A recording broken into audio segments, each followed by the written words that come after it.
Nvidia came out with record earnings this week, but the complete blowout earnings where they beat on literally every measurement couldn't save the tech market, where most of the Mag 7 stocks this week had an enormous sell-off. And even Jensen Huang announcing $500 billion in back orders didn't save the tech sector. Even legendary investor Ray Dalio came out and said, we're definitely in a bubble. Everyone has been talking about a bubble, okay? And generally, my experience is when everyone talks about a bubble, generally that is not a time when there is a bubble. Generally, it's when everyone thinks the market's going higher and everyone's bullish that you're actually in a bubble. A lot of the concern in the market has been that many of these recently announced tech deals are in a way circular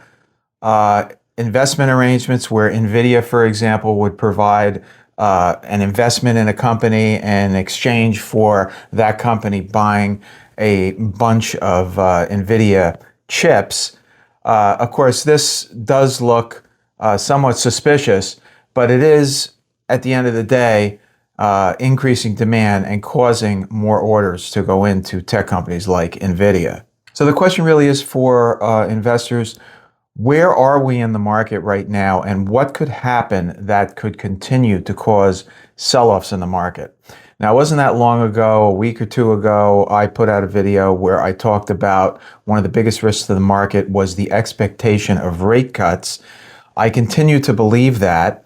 It was only a few weeks ago that everyone thought there were going to be 2 more rate cuts in 2025 and another 2 rate cuts in 2026. That whole premise has been called into question as we see persistent inflation, and we also see that the economy is rather strong. This is, of course, offset by weakening in the employment numbers, but this week we got a 4.4 unemployment print, which in my mind is still full employment.